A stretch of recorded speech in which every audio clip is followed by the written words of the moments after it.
இருக்கிறது என்றார். கிருபைனா என்ன? கிருபைனா என்ன? கிரேஸ் அப்படின்னா என்ன? இந்த கிருபை நம்மளை தாங்குகிறது. நம்ம சொல்றோம், நான் நிற்பதும் நிர்மூலம் ஆகாமல் இருப்பதும் அவருடைய கிருபை என்று சொல்கிறோம்.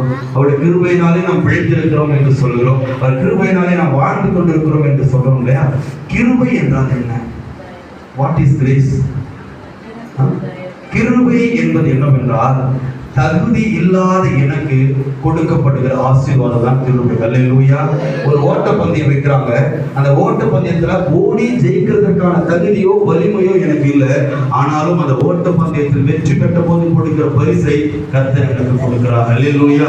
அப்போ கிருபை என்பது என்னவென்றால், தகுதி இல்லாத எனக்கு ஆண்டவரே, இந்த இடத்துல அமர்வதற்கு நான் தகுதியற்றுவேன், இந்த வாழ்க்கையை வாழ்வதற்கு நான் தகுதியற்றுவேன், எண்ணற்ற குற்றங்களை குறைகளை வாழ்க்கையில செய்து கொண்டிருக்கிறவர், ஆனாலும் இன்றைக்கும் நான் ஜீவனோடு இருப்பது உங்களுடைய சுத்த கிருபை. அல்லேலூயா.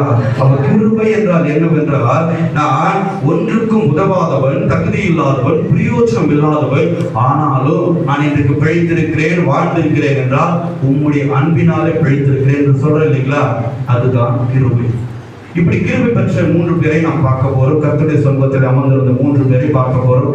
முதலாவதான மனிதர் யார் என்று பார்த்தால், 1 சாமுவேலின் புத்தகத்தை எடுத்துக்கொள்வோம். 1 சாமுவேலின் புத்தகம் 1வது அதிகாரத்திலே ஒரு சகோதரி குறித்து சொல்லப்பட்டிருக்கிறது. நாம் வேதத்திலே வாசித்தோம். 1 சாமுவேல் 2ஆம் அதிகாரம் 2வது வசனத்திலே அந்த சகோதரி ஒரு துதியை ஏறெடுக்கிறார். நான் வாசிச்சீங்க இல்லையா பழைய ஏற்பாட்டு பகுதி? அது என்னவென்றால், அன்னாள் ஒரு தீர்க்க தரிசனமாக கர்த்தரை துதிக்கிற ஒரு பகுதி தான் அந்த 10 பகுதிகள், அந்த 10 வசனங்கள். அன்னால் துதிக்கிறாங்க கர்த்தரை. அதுல 2வது வசனத்தை துதிக்கிறாங்க, கர்த்தரே பரிசுத்தம் உள்ளவர்.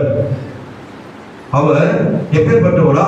பரிசுத்தம் உள்ளவர், வேறு ஒரு தேவனும் இல்லை என்று சொல்லி அவரை கர்த்தரை துதிக்கிறதை, கர்த்தரை என் கண்மலை என் ரட்சிப்பு என்று துதிக்கிறதை பார்க்கிறோம். அப்படி அவர் வாழ்க்கையில என்ன நடந்தது அப்படின்னு பார்க்கும்போது அந்த வேத பகுதியிலே சொல்லப்பட்டிருக்கும். நேரம் இல்லாத காரணத்துல ரொம்ப வேகமா இதை கடந்து செல்ல விரும்புகிறேன். 1 சாமுவேல் புத்தகம் 1ஆம் அதிகாரம் 10வது வசனத்தை எடுத்தவங்க யாராச்சும் வாசிக்க முடியுமா? முதலாவது நாம் காத்திருந்த ஒரு சகோதரி குறித்து பார்க்கலாம். அவள் மனம் கசந்து மிகவும் அழுது கர்த்தரை நோக்கி விண்ணப்பம் பண்ணினார். 11வது வசனத்துல அவங்க என்ன விண்ணப்பம் பண்ணாமனு சொல்லப்பட்டிருக்கும். சரி, இப்போ கர்த்தரை நோக்கி காத்திருந்தவங்கள முதலாவது மனிதர் யார் என்றால், மனம் கசந்து கர்த்தரை நோக்கி காத்திருந்தவள். என் மனம் கசந்து போற மாதிரி அவங்க வாழ்க்கையில என்ன நடந்ததுன்னு பாத்தீங்கன்னா, அவங்களுடைய கணவர் பெயர் எல்கானா. அவங்களுக்கு அந்த கணவருக்கு 2 மனைவிகள் இருக்காங்க. ஒருவர் பேர் பெண்ணினாள், இன்னொரு பேர் அன்னாள். பெண்ணினாள் என்றால் என்ன அர்த்தம் அப்படின்னா, விலையேறப்பெற்ற முத்து என்ற அர்த்தம்.